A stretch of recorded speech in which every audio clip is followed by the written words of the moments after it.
Division of the Who's Number One Championship. These are your quarter-final middleweight matches.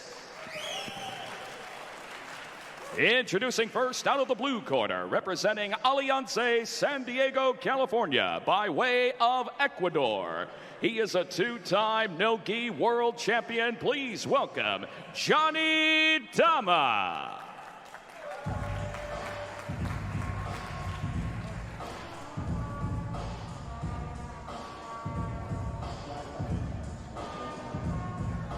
Coming to the Who's Number One mats, Johnny Tama of Alliance, a ranked 170-pound grappler, an IBJJF World No-Gi champion, and a last-minute replacement here for the Who's Number One Championships 185 division.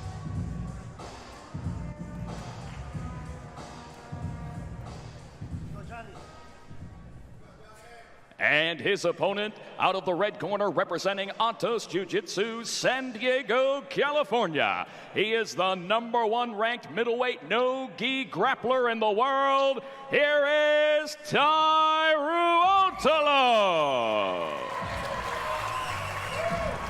Getting a big reception here at the Who's Number One Championships is Tye Ruotolo of Atos.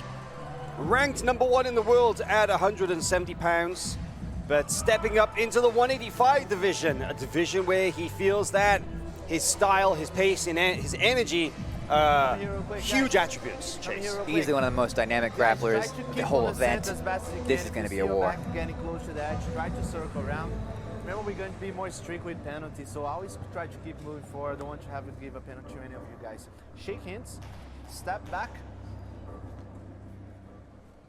This is our first quarterfinal in the 185-pound division. This is Tye Ruotolo with the red ankle band going up against Johnny Tama with the blue. Our referee, Gabriel Martins, getting things underway here. Now, Tye Ruotolo, one of the youngest competitors in the entire tournament, the second youngest competitor in the 185-pound division. That's actually a characteristic of this entire group of athletes here at 185. We have Miguel Galvao in the mix, as well as Jacob Couch, Roberto Jimenez, all very young, very exciting division. Measured beginning here from Tye Ruotolo, but things are quickly heating up as level changes are being exchanged from both athletes. Yeah, the average age in this 185-pound division that we have here at the Who's Number One Championships is only 22. That is crazy. The youngest so average awesome. age.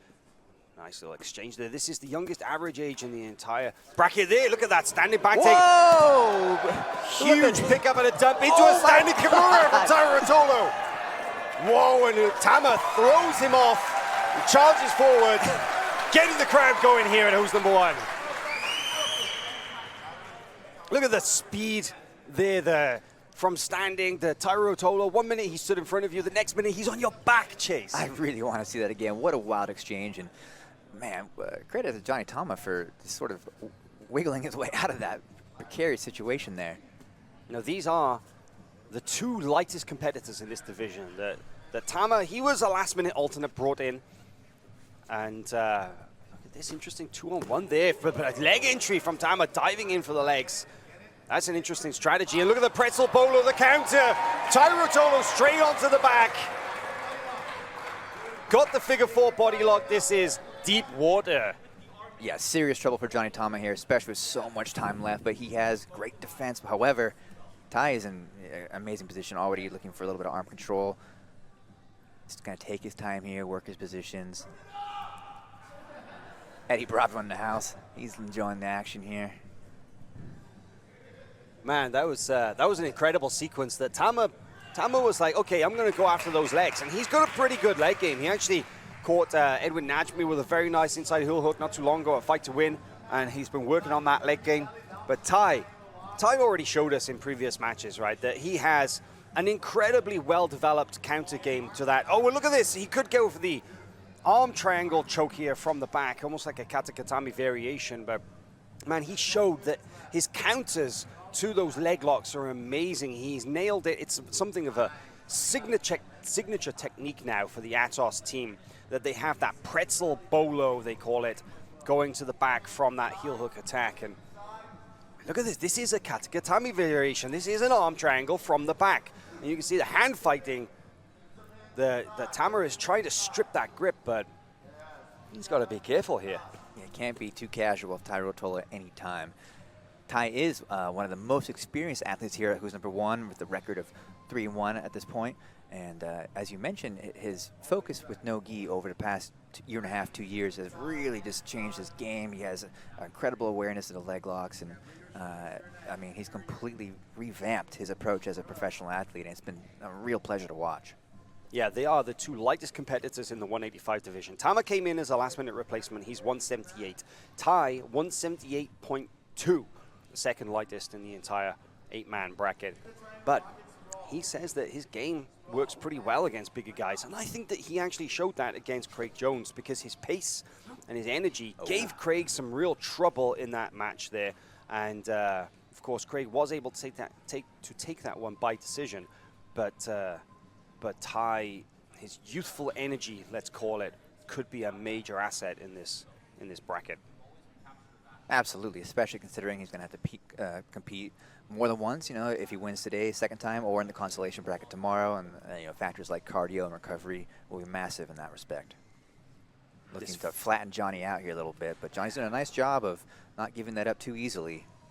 Yeah, he's hand fighting effectively, but it's that figure 4 body lock with those long legs is the problem, right? You can see, if we switch to the other camera angle, you can see there that Tama has stepped onto the foot of Tye Ruotolo and is trying to unlock that body triangle, but man, Tye is on him like an anaconda, putting on the squeeze.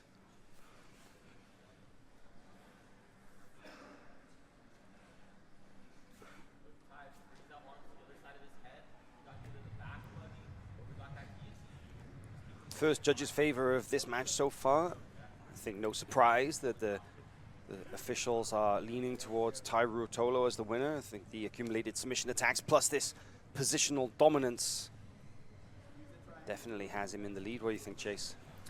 Hard to argue with that. Right. Again, Tye looks like he's putting a squeeze on. It's hard to Can't see from this angle. If we switch camera angles there, you can see, okay, there's again, like an arm triangle variation. Do you think he can get the tap from him?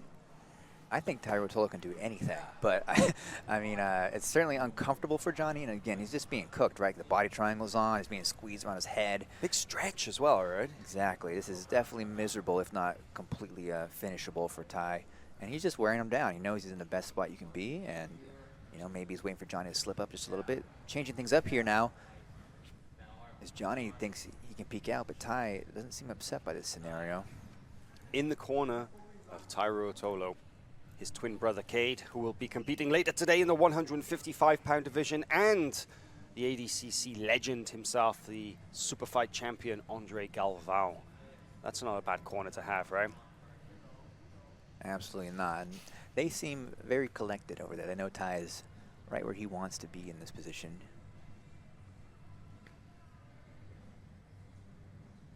If we go back to that camera angle, there was a really interesting kind of grip sequence there. The way that Tye Ruotolo is controlling Johnny Tama. He's dropped off to the side slightly. No longer has the body triangle. He could be setting something up here, you know, almost like a kind of a mount position. There's a recovery for Tama. Well done from Johnny Tama to survive the storm there and get back into an attacking position. Again, though, Tye has no problem diving or rolling over the top or some other crazy thing. I love also the shin trap passing he does from standing. It really is something special, something that they pioneered from an early age and is actually being adopted by other more older, more experienced teammates. So effective the technique is. Tama has one of the most flexible guards of all time, though. He's got really crazy hips. Oh, but it doesn't matter now. He's diving jumping the darts. Flying darts. This is deep. This could be it. You can see Tye Ruotolo walking his belly to the head, and I think we may see a finish right here. He rolls into the top position. He'll sprawl down on this. We could see the tap. There it is. Tye Ruotolo with the dart choke finish just over halfway through this 15-minute match. Tye takes home a cool $1,000 submission bonus there. Well done, Tye Ruotolo. Hollywood Mike about enter stage right here with this check.